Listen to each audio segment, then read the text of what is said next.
नमस्कार दोस्तों, एसएससी दिप में आपका स्वागत है। आज हम रीजनिंग के 25 प्रश्न देखेंगे। यदि आप रीजनिंग, एसएससी या किसी भी स्टेट एग्जाम की तैयारी कर रहे हैं तो यह प्रैक्टिस सेट आपके लिए काफ़ी इंपॉर्टेंट है, क्योंकि इस प्रैक्टिस सेट में जो प्रश्न दिए गए हैं उसी टाइप के प्रश्न आपके एग्जाम में पूछे जाएंगे। ये सारे प्रश्न आपके एसएससी सीएचएसएल से पूछे गए प्रश्न के प्रैक्टिस सेट हैं। इसका अधिक से अधिक प्रैक्टिस आप जरूर कीजिएगा। आप क्वेश्चन नंबर 1 करते हैं। क्वेश्चन नंबर 1 करने से पहले आपसे रिक्वेस्ट है, वीडियो शुरू से अंत तक जरूर देखिए। वीडियो अच्छा लगे तो लाइक और कमेंट कर दीजिए। चैनल पे नए आए हैं तो प्लीज़ चैनल सब्सक्राइब कर लीजिए और अधिक से अधिक दोस्तों को शेयर जरूर कर दीजिएगा। बेल आइकन को ऑल सेट पे जरूर डाल दीजिए। अब आपका है क्वेश्चन नंबर 1। यदि उस विकल्प का चयन कीजिए जो दिए गए संयोजन के दर्पण में प्रतिबिंब का निर्माण करता है। देखिए, इसमें प्रतिबिंब जो बनेगा आपका दर्पण के नज़दीक का प्रतिबिंब यहाँ पे बनेगा तो ई बनेगा। ई हमेशा दर्पण में उल्टा बनता है। छवि, दर्पण के छवि में उल्टा छवि बनता है, तो हम उल्टा वाला जितना भी होगा वो सारा हम कर लेंगे। यहाँ पे देखिए सीधा, यहाँ भी सीधा है, तो ए और सी हमारा ऑप्शन, सी और डी हमारा ऑप्शन संभव नहीं है। अब उसके बाद ई के बाद एस है, एस के बाद यू है, यू के बाद बी है, और यहाँ पे बी हमारा दे दिया है सीधा, तो ऑप्शन ए भी यहाँ पे हमारा एलिमिनेट हो जाएगा, उसको कट कर देंगे। ऑप्शन बी हमारा सही हो जाएगा। अगला प्रश्न है, विकल्प में दी गई उस आकृति को पहचानिए जिन्हें प्रश्नवाचक चिन्ह के स्थान पर श्रृंखला तार्किक रूप से पूरी हो जाए। निशान है 3 में, यहाँ पे एक ऊपर एक नीचे हो गया है, यहाँ पे एक ऊपर एक नीचे और एक गोला ऐड हो गया। यहाँ पर एक ऊपर मतलब एक एक आकृति प्लस हो रही है, आकृति जुड़ रही है। तो यहाँ एक ऊपर एक नीचे की आकृति, एक गोला और फिर एक नीचे की आकृति हो गई है। तो फिर यहाँ पे क्या हो जाएगा, एक ऊपर और यहाँ पे इस आकृति में यहाँ पे एक नीचे की आकृति ऐसे बढ़ जाएगी, जो किस ऑप्शन में है। यहाँ पे गोला दे दिया है तो ऑप्शन सी हटा दीजिए। यहाँ भी गोला दे दिया, ऑप्शन बी भी हटा दीजिए। यहाँ गोला बीच में दे दिया है, यह आकृति यहाँ पे नहीं है, तो ऑप्शन डी भी हटा दीजिए। हमारा ऑप्शन ए बचा, ऑप्शन ए सही हो जाएगा। प्रश्न है, टी का अर्थ जोड़, पी का अर्थ भाग, क्यू का अर्थ गुना, आर का अर्थ घटाव है। तो टी के जगह हम क्या रखेंगे, जोड़, पी के जगह भाग रख देंगे, क्यू का अर्थ यहाँ दिया हुआ है गुना, आर का अर्थ दिया हुआ है घटाव, फिर टी का जोड़। तो अब इसको जब सॉल्व करेंगे हम, 24 जोड़ ये 36 भाग को गुना कर दीजिए, ये बट्टा में आ जाएगा, गुना 32 घटे 40 जोड़ 53।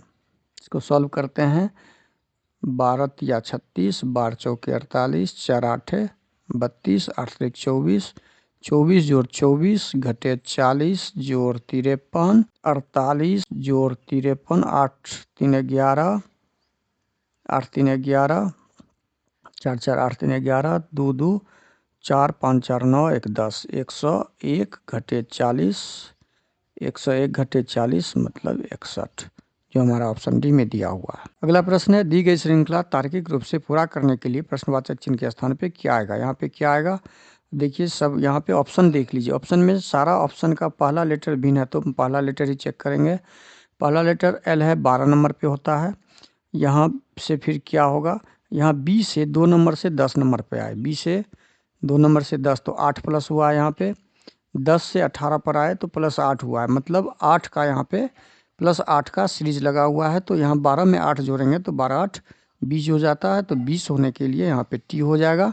टी से शुरू होने वाला हमारा ऑप्शन डी ओनली 1 है, ऑप्शन डी सही हो जाएगा। अगला प्रश्न है, एक निश्चित कूट भाषा में नाव और नेभर को कोडिंग किया गया, उसी प्रकार नेभर भी लेट को कोडिंग किया गया है। तो उस कूट भाषा में नेभर का कोड कैसे निकाला जाएगा। तो नेभर दोनों में कॉमन है, यहाँ पे भी कॉमन है, पहला सेंटेंस और सेकंड दोनों में है, तो कॉमन है, कॉमन कोड ही हमारा आंसर हो जाएगा। अब यहाँ कॉमन कोड यहाँ बीजे है, यहाँ भी बीजे है, तो ऑप्शन बीजे हमारा ऑप्शन सी में दिया हुआ, ऑप्शन सी सही हो जाएगा। अगला प्रश्न है, यदि ए का अर्थ भाग है, बी का अर्थ गुना है, सी का अर्थ जोड़ है, डी का अर्थ घटाव है, तो हम इसको बैठा लेंगे। बी का अर्थ यहाँ पे क्या दिया हुआ है, गुना दिया हुआ है। सी का अर्थ क्या दिया हुआ है, जोड़ दिया हुआ है, सी की जगह जोड़। डी का अर्थ यहाँ पे घटाव दिया हुआ है, ए का अर्थ भाग दिया हुआ है।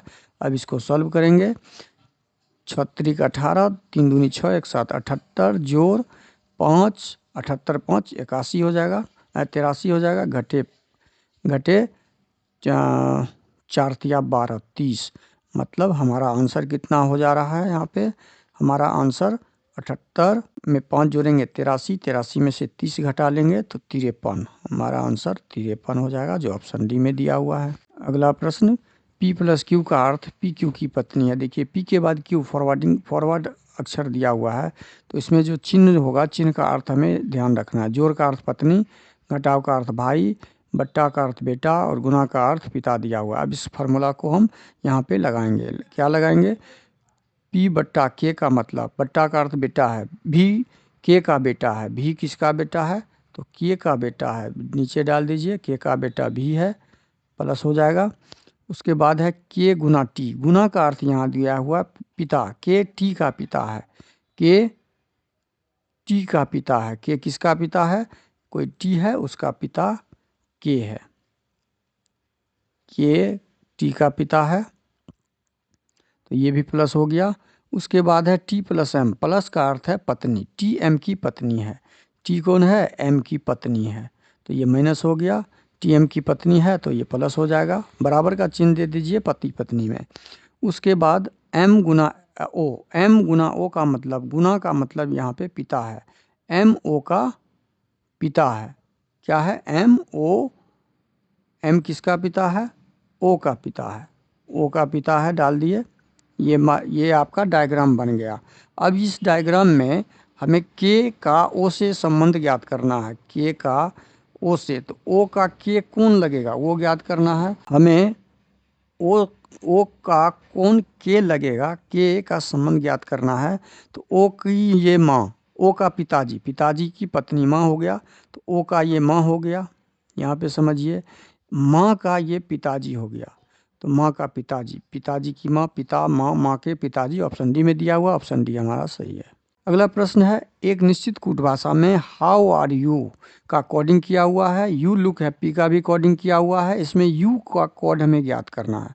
तो दोनों सेंटेंस में यू कॉमन है, तो जब दोनों सेंटेंस में यू कॉमन है तो हमारा कोड जो कॉमन होगा वही आंसर हो जाएगा। अब कोड कॉमन के लिए एलिमिनेट कर लीजिए। देखिए दोनों में एम ओ नहीं, डी कॉमन है, दोनों कोडिंग में डी, तो हमारा ऑप्शन डी जो ऑप्शन सी में दिया हुआ, ऑप्शन सी सही हो जाएगा। अगला प्रश्न है, दर्पण में जो आकृति बनेगा उस आकृति का ऑप्शन से आंसर ढूंढना हमें। अब दर्पण में इस आकृति को, जो दर्पण के नज़दीक होता है छवि, उसका नज़दीक ही बनता है, त्रिभुज ज्यों का त्यों बन जाएगा।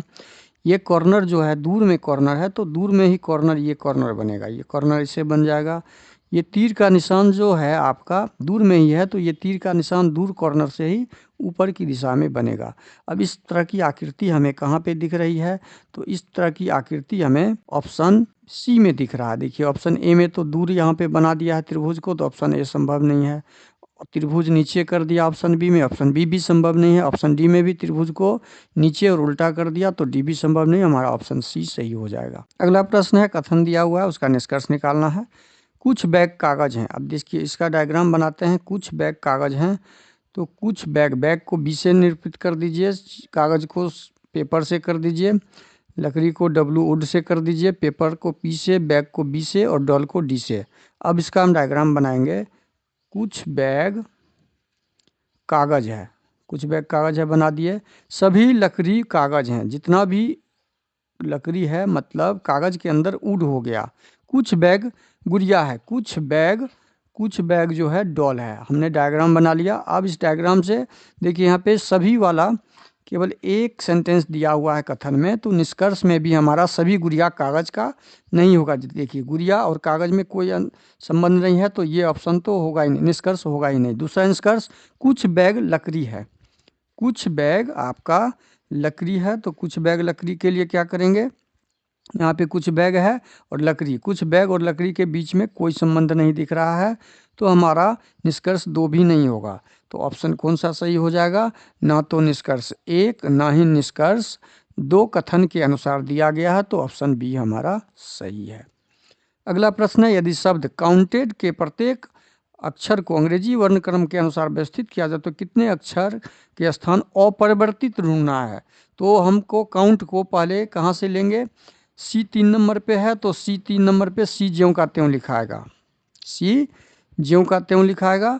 एक अक्षर तो हमारा ऐसा आ गया जो काउंट अपरिवर्तित है। दूसरे नंबर पे आ जाएगा हमारा ई, दूसरे नंबर पे क्या आ जाएगा? ई, जो परिवर्तित है। ये काउंट में नहीं आएगा। तीसरे नंबर पे हमारा आ जाएगा 5 के बाद 4 पर, दूसरे नंबर पे डी आएगा, ये भी आपका परिवर्तित हो गया। 4 5 आ गया, उसके बाद आपका 3 हो गया, बचा है 13 14 15 और 20 14, उसके बाद एन आएगा, एन 4 नंबर पर है तो यहाँ भी 1 2 3 4, तो आपका एन भी अपरिवर्तित है, ज्यों का त्यों रखा गया है उस स्थान में।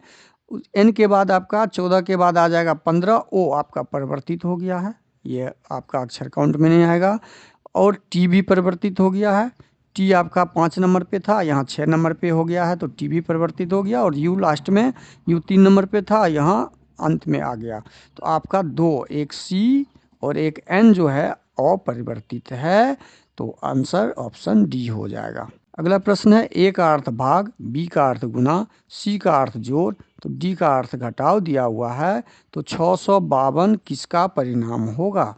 652 लाने के लिए हम क्या करेंगे, भाग का निशान वाला पहले देखेंगे, ए कहाँ कहाँ पर है, यहाँ पर है तो भाग लगा के देखेंगे। ए कहाँ पर है, यहाँ पर है तो भाग लगा के देखेंगे। 6 से 109 में 6 एकम 6 3, 6 से ये भाग नहीं लगेगा, ऑप्शन बी तो यहाँ से ही कट हो जाएगा। ए कहाँ पर है, यहाँ पे भाग लगा के देखेंगे, ये 16 से 6 में भाग नहीं लगेगा, ऑप्शन सी यहाँ से ही कट जाएगा। बचा 2 ऑप्शन, 2 में से किसी एक ऑप्शन को चेक कर लीजिए आप, जिसमें लग गया वो आंसर सही है, जिसमें नहीं लगा बचा हुआ आंसर हो जाएगा। अब यहाँ पे हम ऑप्शन ए को ही देख लेते हैं, ऑप्शन ए निकाल लेते हैं। 652, सी का अर्थ क्या दिया हुआ है, सी का अर्थ जोड़ दिया हुआ है, और बी का अर्थ गुना दिया हुआ है, तो ये, और डी का अर्थ आपका घटाव दिया हुआ है। इसी को सॉल्व कर लेते हैं। 109 में से 6 गया तो 103, 109 जोड़ 6 9 6 15, 115 यहाँ जोड़ हो जाएगा। 115 115 घटे 2 8 घटे 8 गुना 6 48, गुना 6 48 हो गया। तो ये आपका 652 कहीं से दिख रहा है नहीं, तो हमारा ऑप्शन ए भी यहाँ से खत्म, ऑप्शन बी बचा, जो सही हो जाएगा। अगला प्रश्न है, 4 अक्षर समूह दिए गए हैं जिसमें तीनों किसी प्रकार से समान हैं, असंगत को ढूंढना है।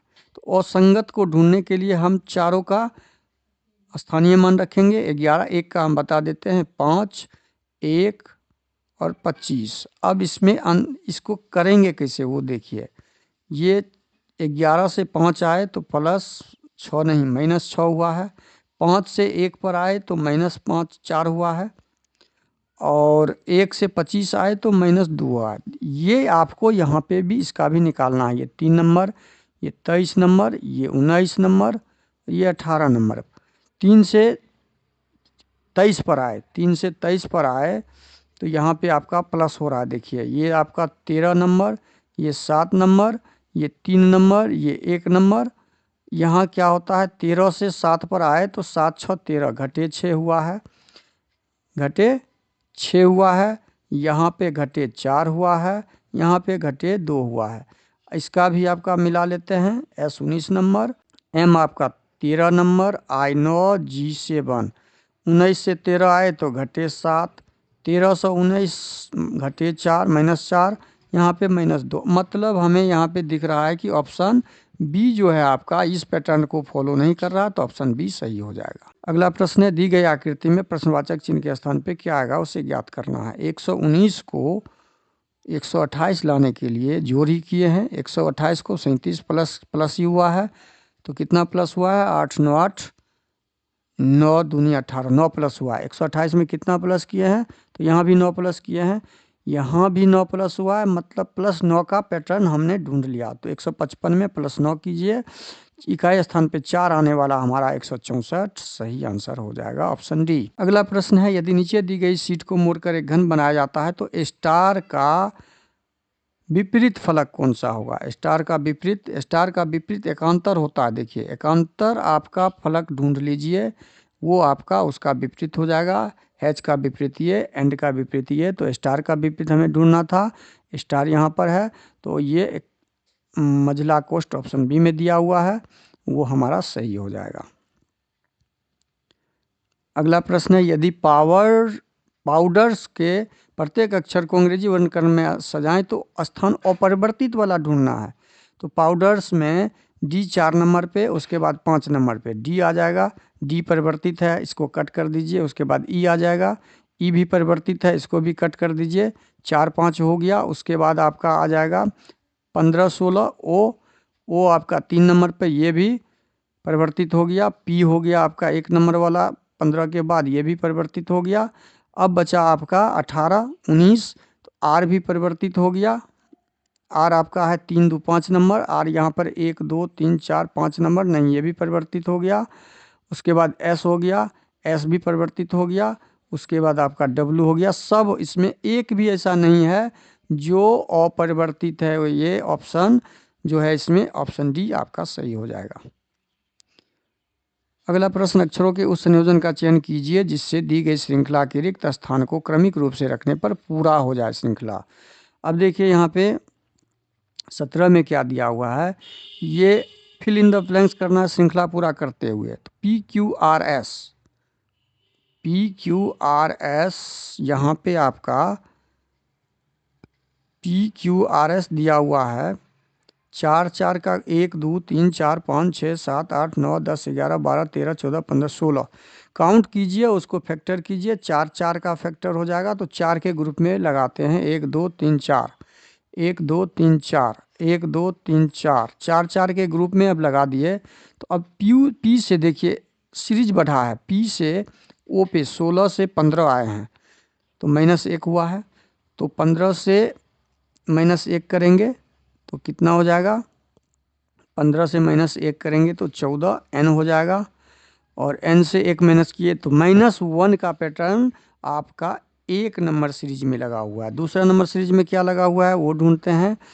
Q से यहाँ पे खाली स्थान है, यहाँ पे 19 दिया हुआ है, 19 से 21, 21 से 23 +2 हुआ है, मतलब +2 का दूसरे नंबर पे लगा हुआ है।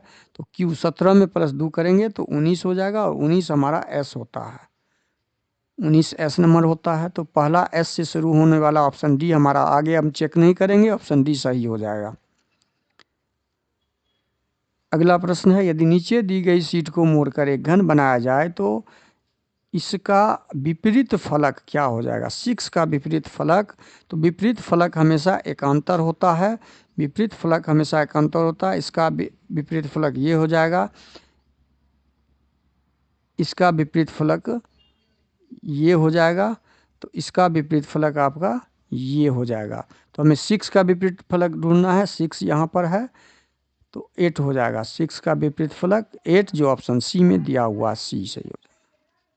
अगला प्रश्न है, उस समुच्चय का चयन कीजिए जिसमें संख्याएं ठीक उसी प्रकार से संबंधित है जिस प्रकार दिए गए समुच्चयों की संख्या संबंधित है। अब देखिए इस समुच्चय में क्या संबंध दिया हुआ है, 35, 7 को 5 से गुना किया मतलब b गुना c बराबर a हो रहा है। यहाँ भी 12 नमा 78 से, इसमें भी क्या किया है 12 गुना 9 कर दिया 108 हो गया। तो हमें उस टाइप का आंसर ढूंढना है जो b गुना c, मतलब दूसरा को तीसरा से गुना करने पर पहला प्राप्त हो जाए। तो 14 8 14 8 नहीं हो रहा है, 15 नमा भी नहीं हो रहा है, 17 सते भी नहीं हो रहा है, 13 सते 91 हो रहा है। तो ऑप्शन डी हमारा सही हो जाएगा। 13 और 7 को गुना करते हैं तो दी गई श्रृंखला में प्रश्नवाचक चिन्ह के स्थान पर क्या आना चाहिए। अगला प्रश्न, प्रश्नवाचक चिन्ह पे क्या आएगा वो ज्ञात करना है। देखिए आप छोटी से बड़ी होती गई है तो जरूर कुछ गुना स्क्वायर या घन का कोई मैटर होगा। अब 512 देख रहे हैं किसका, ये 10,000 हो गया आपका, किसका घन हो गया 10 का घन हो गया, घन लगा हुआ है, इसका मतलब ये 8 का घन है। 8 10 8 2 प्लस हो रहा तो 12 का घन है, ये 14 का घन हो जाएगा। घन याद करना होगा आपको, 25 तक का घन याद रखना होगा। ये 15 का घन हो गया, ये 16 का घन हो गया, 14 2 16, ये 18 का घन हो गया और ये 20 का घन आंसर हो जाएगा। तो 20 के घन में इकाई स्थान पे तो 0 आना ही चाहिए, साथ में 20 2 का घन 8 होता है और 8 पे 3 0, 2 का घन 8 होता है, 8 पे 3 0, तो ऑप्शन सी में दिया हुआ है, ऑप्शन सी सही हो जाएगा। अगला प्रश्न है, दी गई आकृति में कितने आयत हैं? आयतों की संख्या ज्ञात करना है। तो आयतों की संख्या ज्ञात करने के लिए यहाँ पे देखिए, आयतों की संख्या में हमें ज्ञात करना है। तो यहाँ पे